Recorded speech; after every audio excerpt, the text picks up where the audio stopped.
Hi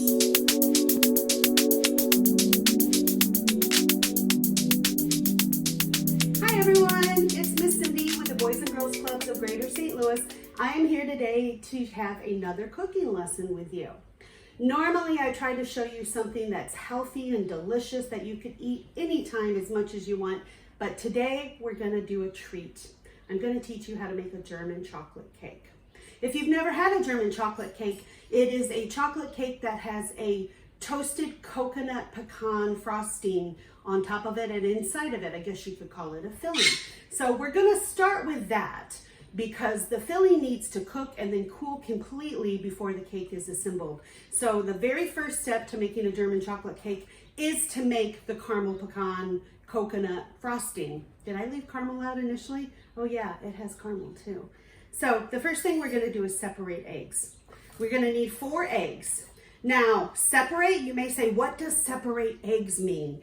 When we separate eggs, we want to separate the yolks from the whites. Now, we're going to need 4 yolks for this recipe, but we don't want the whites.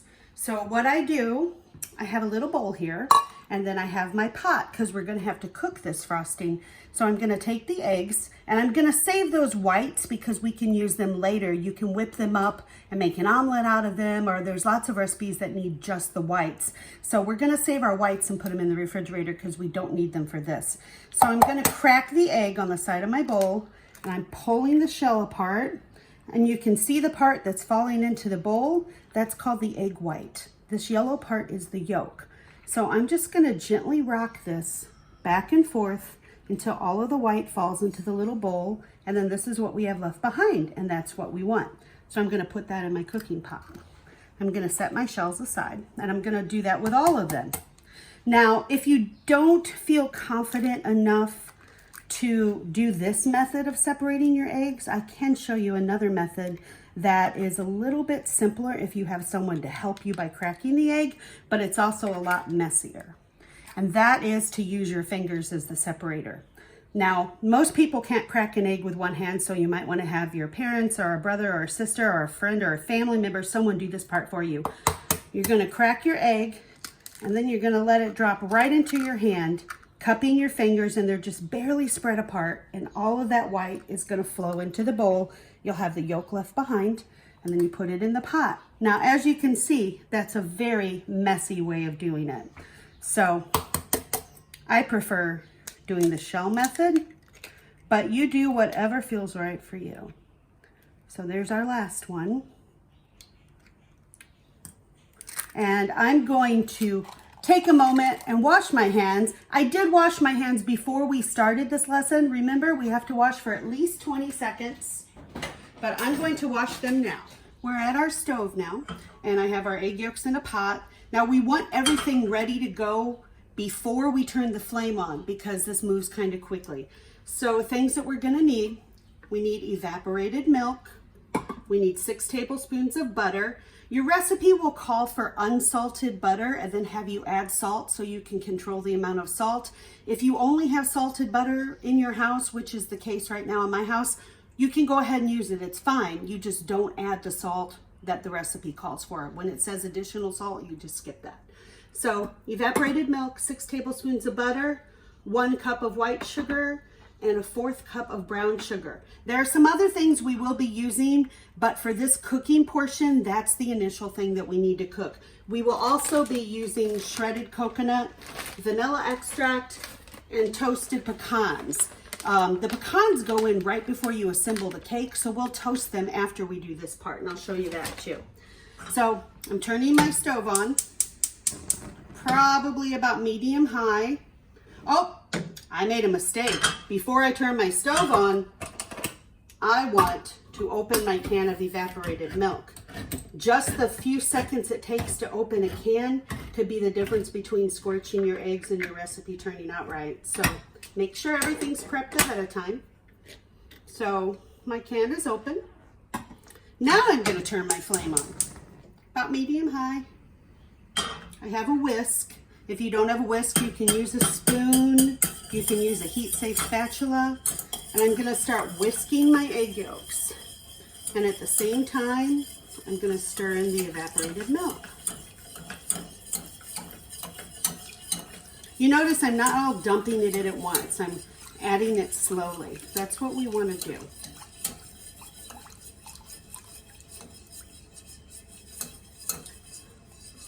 All right.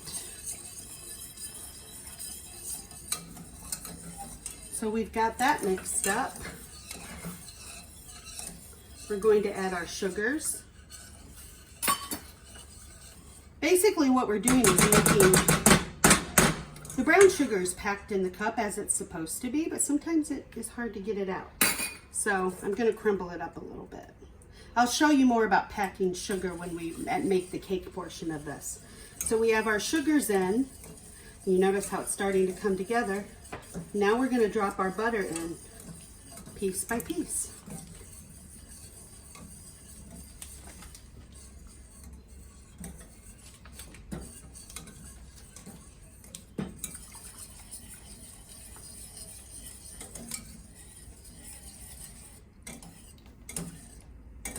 This is the base for the caramel coconut pecan filling or frosting, whichever way you want to look at it. Now we want to keep this moving because if we don't stir it, our egg yolks can curdle. Basically, you would be making scrambled eggs inside your topping, which is never good for anybody. You don't want scrambled eggs in your frosting. That would be gross. If that were to happen though, if you had to run away and use the bathroom or something like that, you could always take this and pour it through a strainer and get the egg chunks out. Your ending frosting just wouldn't really be as thick as it should be. So we're cooking this for a couple reasons. We're cooking this so that our sugars caramelize, and we're also cooking those egg yolks because it's not safe to eat raw eggs. I'm going to stop stirring for a moment so you can see that it's starting to bubble on the sides. We want it to come to a boil, but we do need to keep it moving mostly. You can stop for a second like I did, but you wouldn't want to stop for a whole minute or anything. Now this process that I'm doing, it's going to take about 5 to 6 minutes of this. So I won't bore you making you watch me do this. I will just keep stirring and then show you when it's done. All right, we are back. During the course of the past 5 minutes, I switched to a spoon.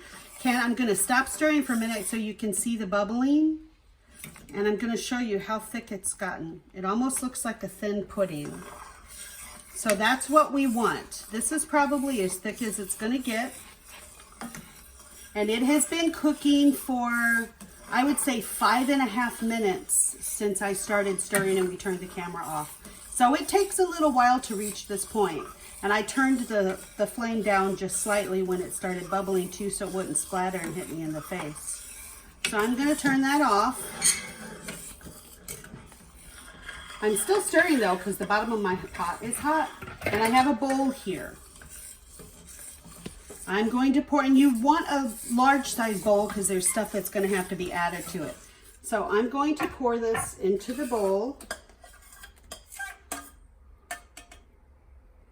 And you can see on the very bottom of the pan, like that little bit that stuck, the egg, you don't want to scrape that in there because that's what I was talking about, cooking your egg. You don't want that in your frosting. So we're just going to put this in the sink and do yourself a favor and run hot water in it with a little dish soap and let it soak, because it'll be easier to clean later if you let it soak now. So we have this is the base of our frosting. We want to add to that first 2 teaspoons of vanilla extract. So I have my vanilla extract here. And if you get a little too much, that's okay. It'll just taste yummier. So we have our vanilla extract. Now we want 2.5 cups of the shredded coconut that I talked about. But first I'm taking this whisk because I very sillily put my spoon in my soapy water. So my spoon is in the sink. So this whisk is fine. I'm going to make sure that vanilla is all mixed up. And then I'm going to stir the shredded coconut in. Once our coconut is stirred in, we're gonna let it cool. Like I said, the pecans don't get mixed in until right before time to assemble the cake. So that is going to be at least 2 hours from now. You can make this part ahead and put it in your fridge overnight, but you want it to cool for a while. You want it preferably refrigerator temperature, but you can just let it cool to room temperature if you want. You would not want to put this in your fridge when it's this hot, because I don't know if you can see the steam coming off of it, but putting things in your refrigerator that are this hot will raise the inside temperature of your refrigerator and can put other foods in your fridge at a danger temperature wise of growing bacteria. So you want to let this cool down some before you put it in the fridge. I'm just going to let it sit on the counter. I'll stir it every once in a while because stirring it incorporates air into it and lets it helps it cool quicker. So I'm just going to set this aside. And very quickly, I'm going to grab a small sheet pan and I'm going to put the pecans on it. So this is a small cookie sheet. You don't need to oil it. In fact, you don't want to add oil. I bought my pecans already chopped up and I'm just going to put them on the pan. Now my oven is preheated to 350 degrees, which is what you'll need for the cake and the pecans. All I'm gonna do is put these in my oven and let them cook for 5 to 7 minutes. And then I'll pull them out and we'll let those cool completely. These get stirred into the frosting, but not until we're ready to assemble the cake. All right, we're gonna go in the oven and then I'll see you in a few minutes to show you cake. We are going to start with our cake now. We use 2 kinds of chocolate in this cake. We're gonna use a Dutch process cocoa powder. If you don't have Dutch process or don't even know what that is, it's okay. Use natural process, which is what Hershey's is. Hershey's does make a dark chocolate powder, which would be good for this too. Basically, whatever cocoa powder you have, use it. But I'm gonna use the Dutch process because it's my favorite. I'm also gonna use bittersweet chocolate, which you don't have to use this brand. Usually I use Baker's, but this was all they had at the store when my friend went to get supplies for me. And this is a beautiful chocolate, but we are going to want to chop it into tinier pieces because we need to melt it. So I'm breaking it apart first. And as always, I have a wet towel under my cutting board because it keeps my cutting board from sliding. And get all the trash and recycling out of your way. And then you can start chopping. We just want it like this.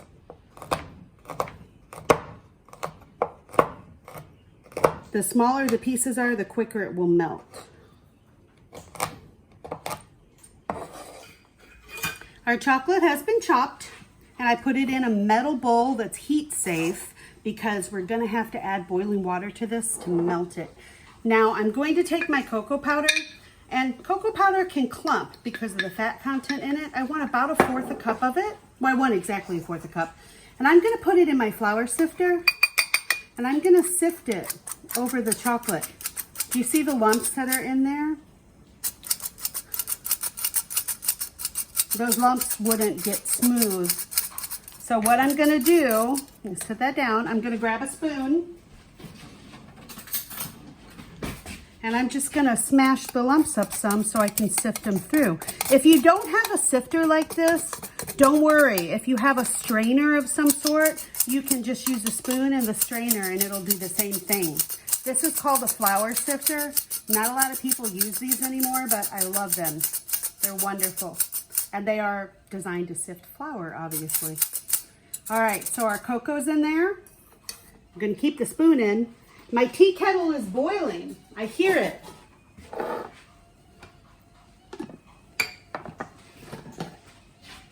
So I'm gonna get 1/2 cup of boiling water. Now, my handle might be hot, so I'm gonna grab a hot pad. And I have my measuring cup that had my coconut in it right here. Ooh, yeah, that was hot. It's pouring very sloppily. So I have 1/2 cup of hot water. Now before I pour this in, I just want to stir the cocoa powder and the pieces of chocolate up. Normally, you would never mix water with solid pieces of chocolate because water and chocolate don't mix. They don't melt smoothly. But for this recipe, you want the water. So I'm just gonna pour that over and set it aside for a few minutes, and then when we come back, it will be melted enough to stir it up. And then we're gonna move over to the rest of the cake. Before we make our cake batter, we're gonna get our pans ready. Now, not everyone has parchment paper at home. If you don't have parchment paper, it's okay. You can just grease your pan and then put some flour in it. But I like to use parchment, especially since this cake is a gift for a friend. I wanna make sure they don't stick to the pan. So these are my two pans that I will be using. We're making a round layer cake, by the way, if I didn't say that before. What I'm doing is I'm putting my pan on top of the parchment, and then I have a pen. I'm tracing around the bottom of the pan. And I'm gonna do the same with the other pan. If my pans were identical, then I could just trace around the same pan, but these two pans are different brands. They make the same size layer cake. There might be just little bits of difference in the dimensions, so I wanted to trace them. Once you've traced that, you get a pair of scissors and you cut out your round. Now that we have our parchment rounds cut out, I'm going to spray my pan. If you don't have non-stick cooking spray, just smear butter on the sides and in the bottom, and then you'll lay the parchment down. You'll see, the same way I'm going to for here. Pretend this is butter if you don't have non-stick cooking spray. So you spray your pan, then you put the parchment in the bottom. Now, I'm making sure it goes all the way into the edges. I'm actually kind of pushing it in with my fingernail. If you don't have fingernails long enough to do that, and mine aren't super long, but if you don't, just use the back of a spoon or something. Once you get your parchment in, I'm gonna spray it again. If you didn't have parchment, you would butter your pan and then sprinkle flour in and toss it all around like this. I can show you that part. It doesn't hurt to do it on top of paper. But if you were using butter,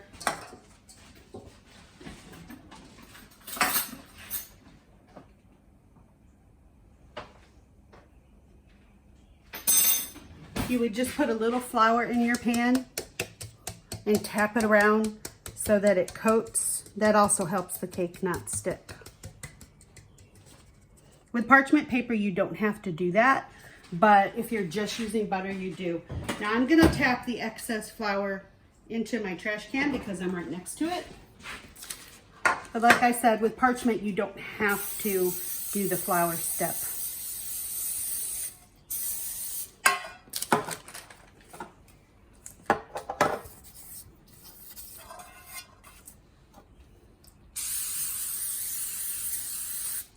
All right, our pans are ready.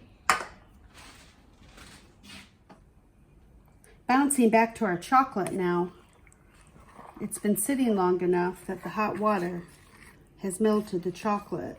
So we're going to stir it until it's smooth. I'm stirring slowly because this is not a very big bowl, and I don't want to accidentally stir the chocolate right out of the bowl and lose any of it, because we need all of this chocolate to make our cake delicious. We're now going to make our cake batter. So in this container, I have flour, just regular all-purpose flour. I'm gonna get my measuring cup heaping full and take something flat and scrape off the extra. We're gonna put that in a bowl. We want 2 cups of flour.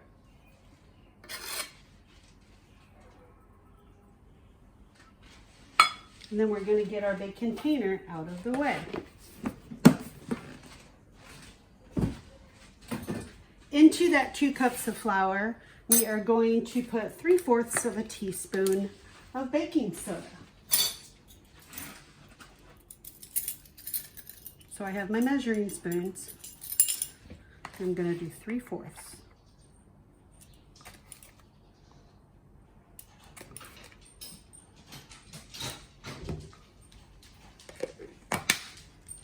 Get that out of the way. Our recipe calls for 3/4 of a teaspoon of salt. However, the butter we're going to use is salted, so I don't want to put it all in, but I know that a whole pound of butter only has about a teaspoon of salt, so I am going to put a little. I put 1/4 of a teaspoon in, and that should be plenty. Now I'm going to mix the baking soda, flour, and salt together. And then we're going to set this bowl aside and we'll move on to the next step. Now we're going to step over to my mixer. If you don't have a mixer like this, don't worry. A hand mixer will work just fine for this. This is the only kind I like. So I have 1 cup of sugar, just plain old white sugar, and I'm going to put it in the bowl. Now I want 2/3 cups of brown sugar, and I want it packed. What that means is I've got brown sugar in this cup, and I'm going to sit it on a flat surface, and I'm going to press it down with my fingers, and I want it all the way full. Now, if you saw how much that was mounded over and it still wasn't all the way full, so that's 1/3 of a cup. And just like I showed you before, sometimes it comes out looking like a sandcastle. So I'm going to crumble that in there, and then I want another third because we want 2/3 total. I'm going to do the same thing.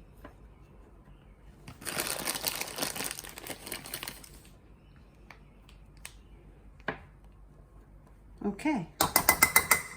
That one I didn't crumble, but I will. There we go.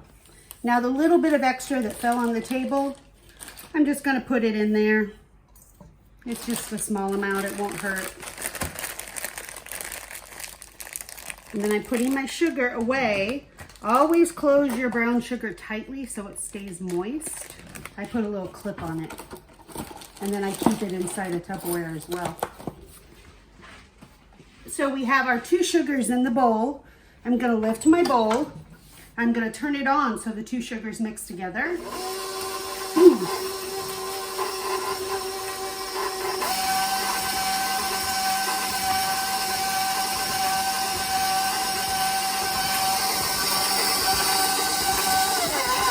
Then I'm going to add my butter. Pardon me, I have 12 tablespoons of butter total.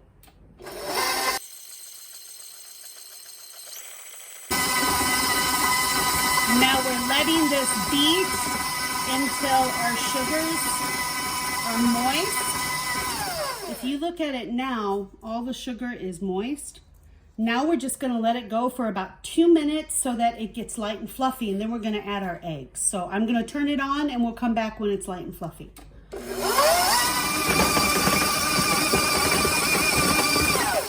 Okay, now it looks almost like cookie dough. Our butter and our sugars are completely mixed together. Now we're going to turn it on and mix our eggs in one by one, and we're going to beat it for a couple of seconds, maybe half a minute after we add each egg, and then if there's anything sticking to the sides of the bowl, we'll scrape it down.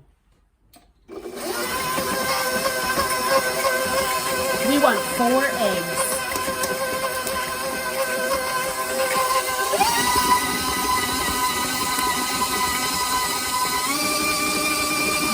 To beat with the sugars until they're totally incorporated before you add the next one.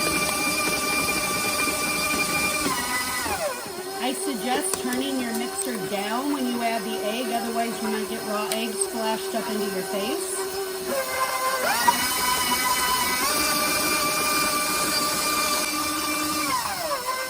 You notice it's starting to look different. One thing I want to mention here, I crack eggs very quickly because I've been doing it for many, many, many years. If you do have a stand mixer and you're adding your eggs, you might want to think about turning it off when you add your egg, because if you caught your finger on this, it could actually pull your finger in and break your finger, or worse. So you don't want to get your finger caught in the mixer. So if you're not used to using a big mixer, have someone help you. Even a hand mixer can hurt your finger and tear the skin. So if you feel more comfortable turning it off as you add your egg like this, by all means, that's okay too. Turn it off, then turn it back on. Start low and then turn it up higher.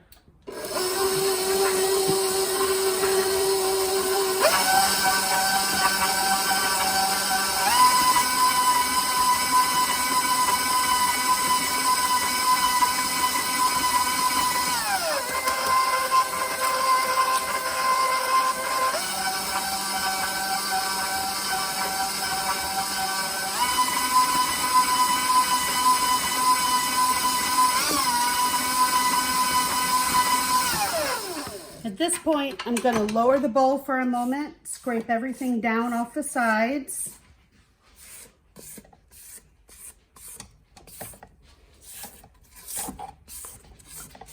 Then I'm going to turn it on, and I'm going to turn it on at least medium high, maybe all the way, and really let it beat for a few minutes so it gets fluffier.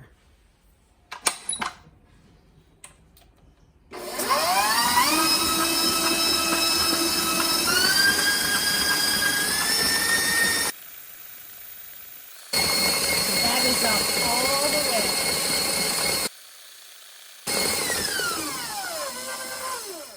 Now it's super light and fluffy. Can you see the color difference? I'm scraping down the sides again. Now I'm going to add something that might sound unexpected. I'm going to add 3/4 a cup of sour cream.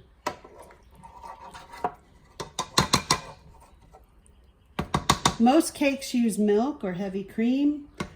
German chocolate cake uses sour cream. I've tried it with yogurt because I use yogurt for most things. It just doesn't work. You have to have sour cream. And while I have this turned off, I'll also go ahead and add my vanilla. I'm going to add 2 teaspoonsful.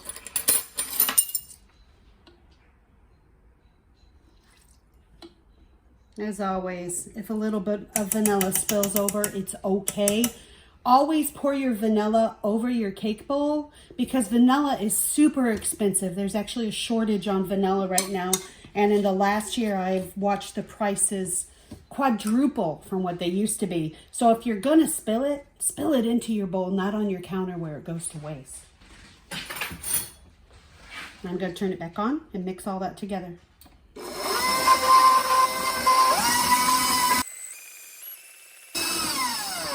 Next, I'm going to add the chocolate. Now, the batter at this point, when you add the sour cream, it almost starts to look like it's breaking. That means separating, and that's okay. With this recipe, that's what we want. If you were doing some other types of baking, that might be undesirable, but that is completely normal because of the lactic acid in the sour cream reacting with your baking soda and everything else, and that's normal. It's a good thing. Now we need to put the chocolate in. So I'm going to have it as low as it will go, speed-wise. And I'm going to slowly pour the chocolate in. And then I'm using my spatula to scrape all of that goodness into there. We want all of the chocolate.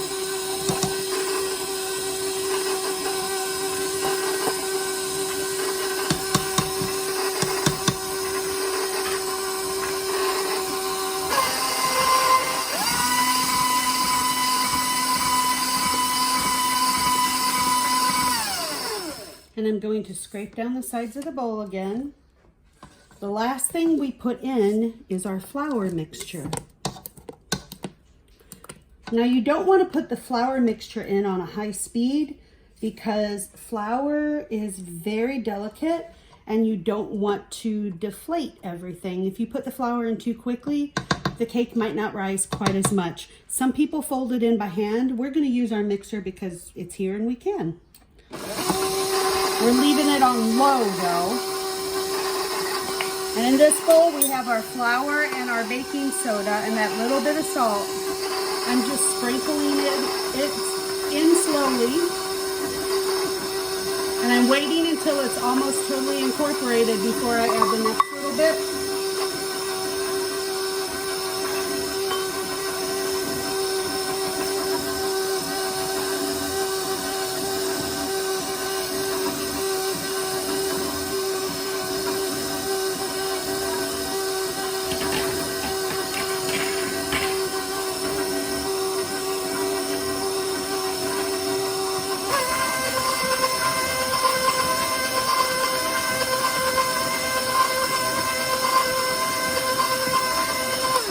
I turned it up 1 notch on the speed there towards the end so it could catch the things on the sides. I'm going to give it one more good scrape. And you can't really tell, but I'm scraping all the way down to the center. Never scrape with your mixer running. You could get hurt. So we're gonna turn it back on, mix it up one more time, and then we're ready to put it in our pans.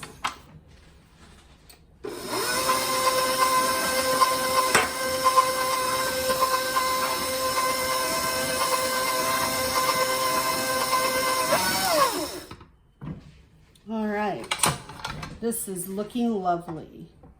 I'm very carefully taking this out of there. There's a little flour on the top. We're just gonna push that in and we'll mix it in by hand. We wanna make sure we get all of our cake batter off.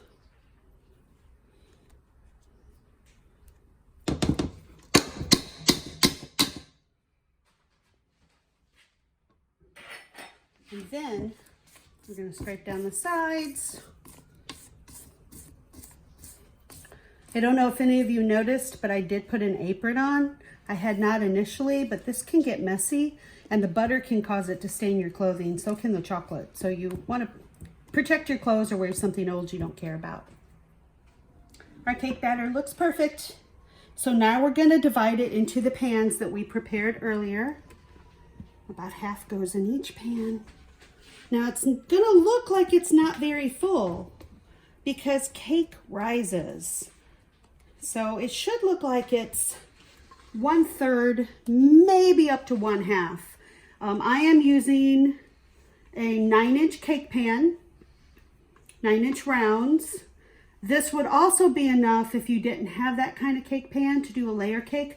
If you had a standard rectangular cake pan, I believe they're 9.5 by 11 or 9 by 11.5 or some are 9 by 13. You could pour all of it into that and bake it as a sheet cake as well. So I'm spreading it around. And it's not quite half full, which is perfect because they're going to rise and get a lot taller. Now we don't want to waste what's on there, so I'm just taking my finger and scraping it off into the pan. Now, something that I want to show you, sometimes cakes can have air bubbles. So I like to pick it up, even drop it, and I'm going to just try to smooth that little bit we scraped off my table. That will knock out any air bubbles before we put it in the oven. And we are ready to put it in the oven. I am going to wash the cake off my fingers first so there's none on the outside of my pan because that would burn and stick and smell really bad. Now we're going to put these in our oven. As I mentioned earlier, our oven is preheated at 350 degrees. We have our oven rack to the middle position and we're just going to pop them in there. Now these are going to take about 20 minutes or so to bake. We'll check them at about 18 minutes. And the best way to check is to stick a toothpick in the center, and if it comes out clean, they're ready. I'll show you that though when it's time to get them out. Our oven timer just went off. Now they've been in the oven for 25 minutes. I initially set the timer for 18 and then checked them at 18 and then again at 20 and they were nowhere near being done. So we're gonna check them now and see where they are and how they're looking. Well, they definitely look better. So I have a skewer, a toothpick would work fine too, but I don't have any. I'm poking it in the center. Still a little bit of goo, and that one had a busted point. I don't want to hurt the cake. I'm going to check in one more spot. I think they need about 3 more minutes. See how there's just a little bit on that skewer? So I'm going to put them back in. Did you notice how much it raised? It has risen. All right, so I'm gonna set my timer for 3 minutes and then we'll come back and check it again. Our oven timer just went off. So we're gonna check them again. This time I'm gonna poke the one I didn't poke last time because it seems to be a little bit thicker. That one's still gooey, but not super gooey.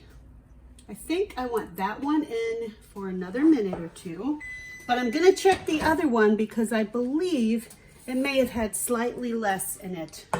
Do you see how this is pulling away from the edge of the pan? I'm predicting this one's done. That's something to always keep in mind. Just because you started them at the same time, yeah, this one's done. See how that came out with nothing on it? I'm gonna set my oven timer for 3 more minutes for the remaining cake, but this one is good. We're gonna let the cakes, once they both come out of the oven, we will let them cool for about 10 minutes in their pans, and then we'll get them out of the pan and let them cool for a few hours before we assemble. Our cakes are out of the oven, and they've been cooling in these pans for about 15 minutes or so, 10 to 15. And they're cool enough for me to touch now, but they're still very warm. We want to get them out of these pans because if we leave them in the pans, the moisture will coagulate underneath and cause them to get soggy on the bottom. We don't want soggy bottoms. So I'm going to take this pan, and remember how we put parchment on the bottom? This is why I like parchment. I'm just going to turn it upside down and shake it, and my cake comes right out. I'm going to leave this piece of parchment on for right now, so it's easier for me to get it off this rack later without breaking it. Same thing with the other one. And that parchment stayed in there, so I'm going to peel it out and lay it on my cake. And then lay it on this cooling rack. And now we're going to let these cool until they're totally cool. Could be an hour, could be 2 hours. We'll let the cakes determine that. So we'll come back and show you how to assemble it, and how to make a chocolate frosting that will go on the outside, as well as our caramel pecan frosting. So we'll see you in a bit.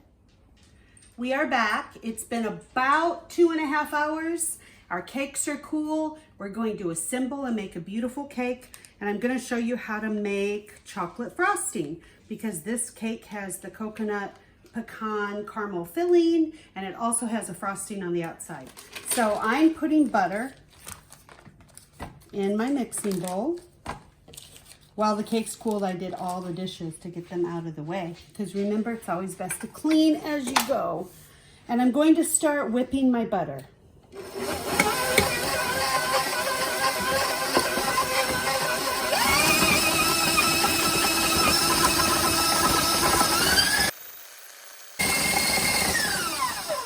I will say we want this to whip until it's light and fluffy before we add the other ingredients. And I also failed to mention, this butter has been sitting out since we started making the cake.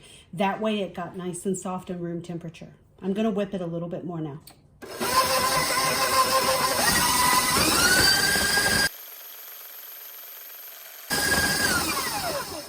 Once it's all whipped, I'm going to scrape down the sides.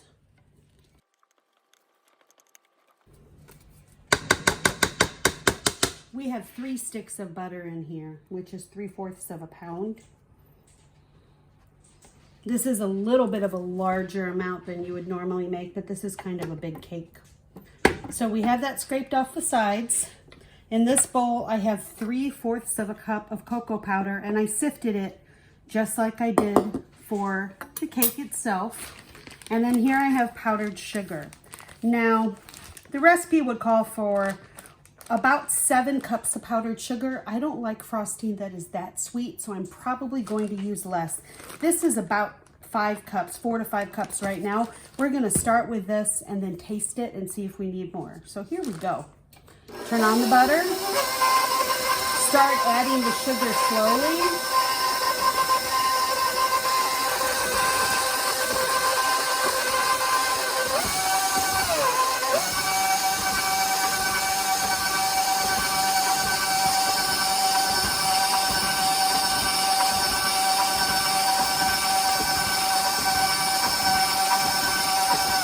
Some of it's sticking to our blade, so I'm going to scrape that off because it's not going to mix in if it's stuck to the blades.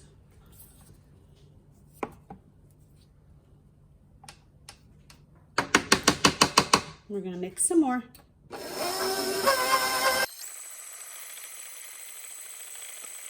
that it's all mixed,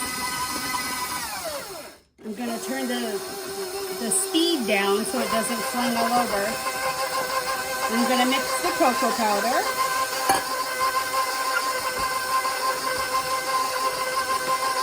And at this point, I need a little bit of milk.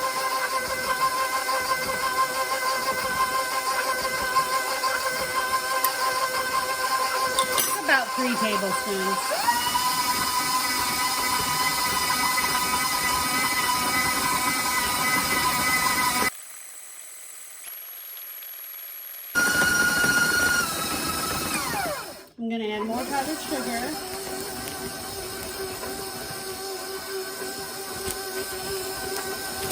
If you add the powdered sugar and have it too fast, it'll look like your room is smoking. You'll get a haze of powdered sugar in your cookie.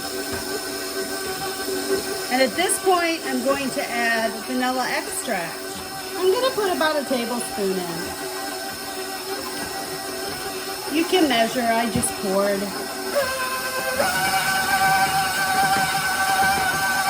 I can tell by looking this is going to need a bit more milk.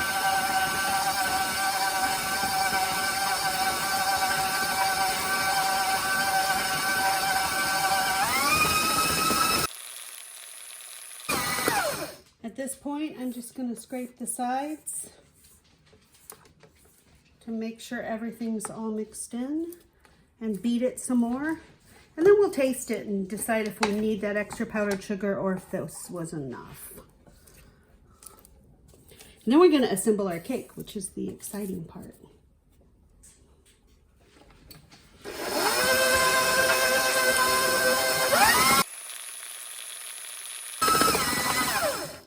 Okay, at this point, I'm going to get a spoon and I'm going to taste it and see if we need more powdered sugar or if it's okay.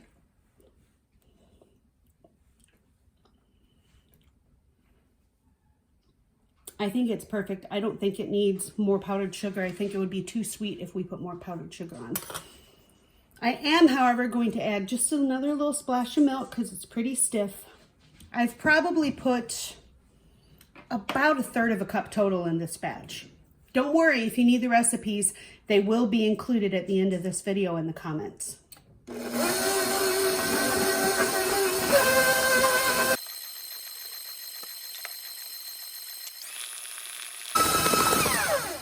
There, now we have our frosting. Now, if you direct your attention, remember the caramel coconut? It's been in my refrigerator. So this was what we cooked on the stove earlier. Now we're going to add our toasted pecans to it.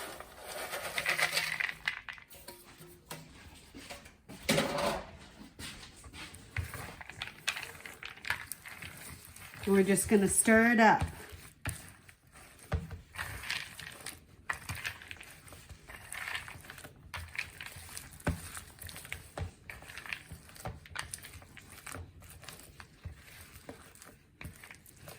All right, we're going to clear this surface off and I'm going to get our cakes and we will be right back to show you how to put it all together and make a beautiful German chocolate cake. We are ready to assemble our cakes. Now, remember the parchment's still on the bottom of it. I'm going to pick up the cake and look at it, and I can see this is not completely flat. It's a little bit domed. I don't know if you can see that. That's going to make our cake slide around, so we're going to have to trim that off so it's flat. So what I want to do first is, I have a spatula here. I'm going to get a little bit of my frosting that I made and smeared in the center of this piece of cardboard. Then I'm going to take this cake, peel off the parchment, and try as best I can to center it in that board and just give it a good press down so that it sticks. The frosting will make it stick. Then I am going to dispose of that piece of paper. Now I'm going to get down at cake level and see how uneven it is. This is a big bread knife. I'm going to start on the side. I'm rotating the cake wheel and I'm holding my knife steady. If you don't have a cake wheel, it's okay. Just do it on your counter. You won't be able to rotate as easily, but you can. So this top is still delicious. I'm going to save it and put it in this bowl and my family will eat it. So now we have a nice flat cake. Or flat enough that it won't slide. This cake will be on top so we don't necessarily need to trim it. Plus, I love the way it baked with a little border. That will help hold our decoration on when we get going on it. So I'm actually going to get rid of this cooling rack because it's in my way.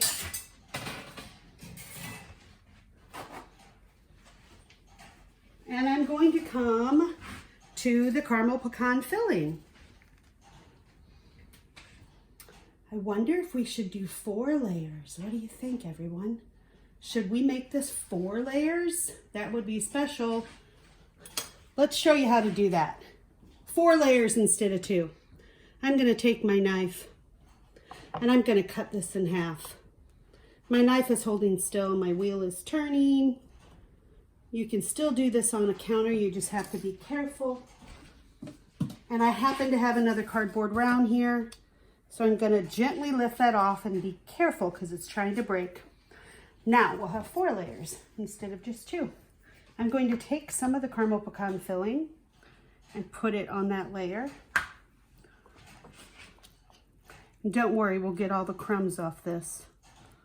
And I'm not going all the way to the edges, but I'm going almost. And I'm just spreading it on.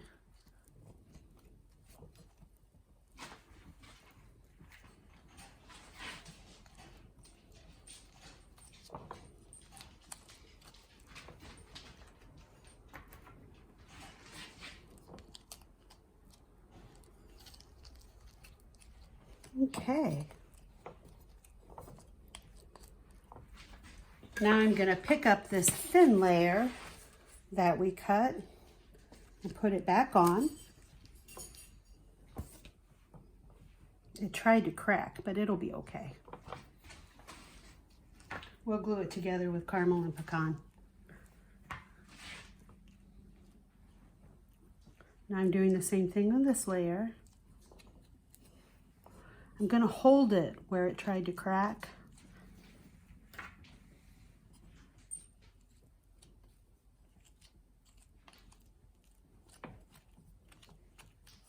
And this is a pretty thin layer that we're doing.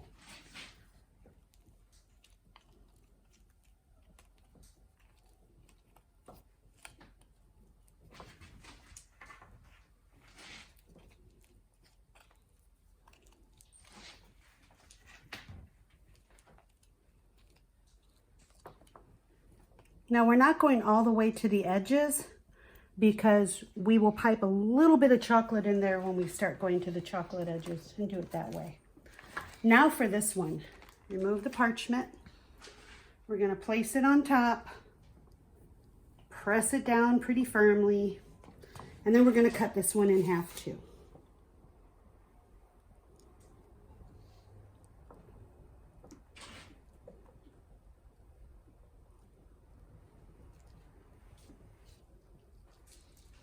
There we go.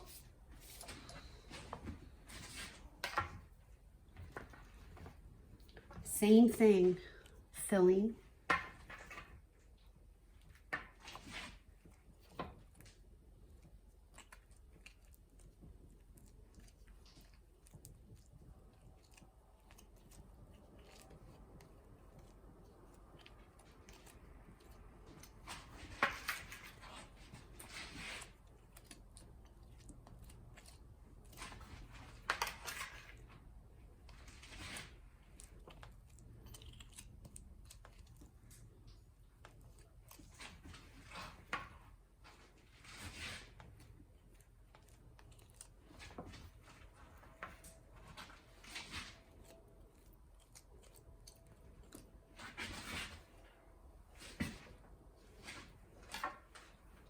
My cake is trying to be slightly lopsided, so I'm just going to push a little bit and try to straighten it because of that cracked piece, but that's okay. We're going to put this one on.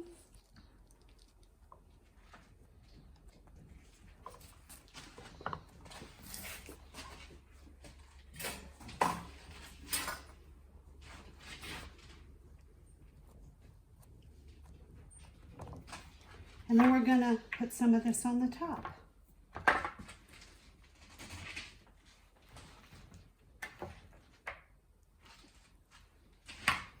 Now I'm putting the top layer on a little bit thicker than I did in between the layers, and I'm not going all the way to the edges. You'll see what we'll do with those in just a minute.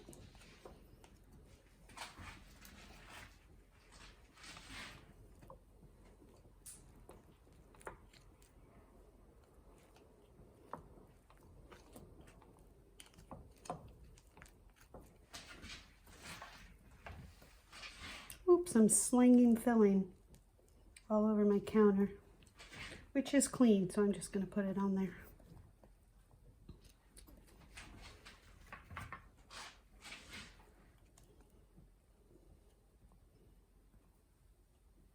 Okay.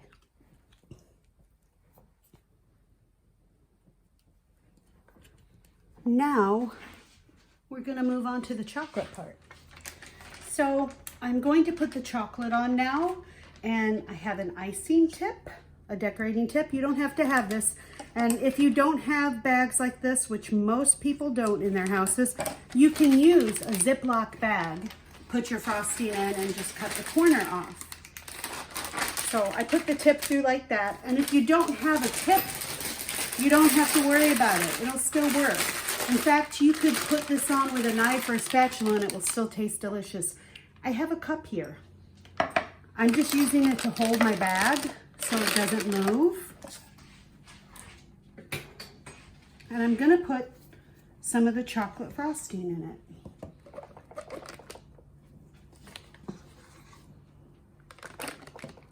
It's also easy to yell at your family and say, hey, come hold my bag, and then have them hold it while you fill it. But if you're by yourself, just put it in a cup. Now I know I'm gonna want more than that, so I'm gonna get a little bit more.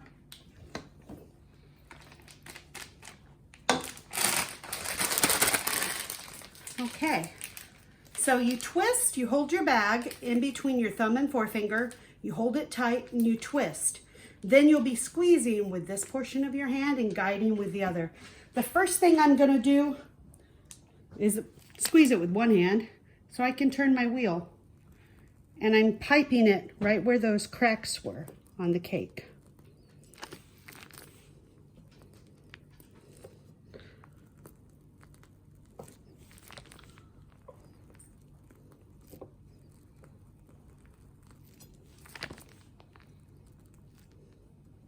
There's one more down there. Now this is going into those cracks to help glue the cake together, but it's also giving us enough frosting to cover the sides with. Now I'm just piping up around the top, and then I'm gonna look at it. We've almost covered that whole cake. I'm gonna pipe a little bit more around here. Then I'm gonna take a spatula. I like to use a flat one. You can use a butter knife if you don't have one. And I'm just going to frost it.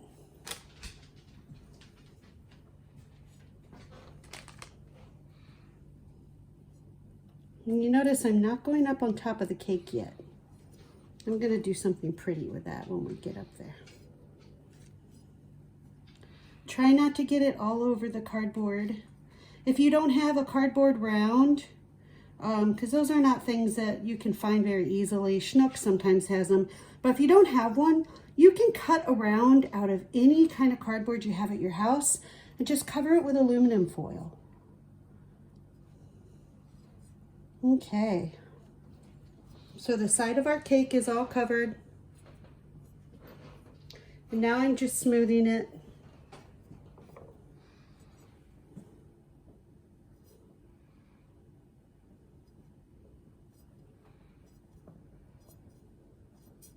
Now I could put a design on it, but I don't think I need to get that fancy with this cake. All right. I do like it smooth though. As smooth as I can get it. So now that we have the sides of the cake covered, now I'm gonna go up to the top. And I'm just gonna pipe a border around the edges. I do have chocolate all over my hand, and that can make you get messy on the board. So I'm gonna wipe that off. I'm also gonna wipe my tip off. And now I'm just gonna pipe. I'm gonna do a reverse scallop shell.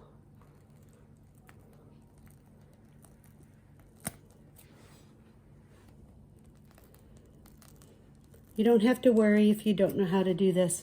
If you just ice your cake, it's still gonna be delicious.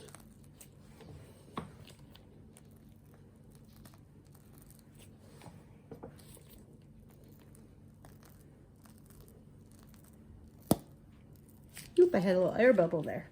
Now I also want to put a little border around the bottom of my cake, but I know this is not going to be enough chocolate, so I'm going to add a little more to my sack. Now I'm just going to do a single scallop shell around the base of the cake.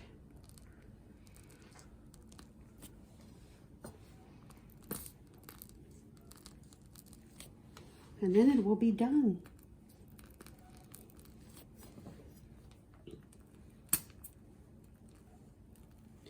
It's hard to explain how to do this, but I'm putting pressure on the bag and squeezing, and then pulling away with no pressure while I'm not squeezing.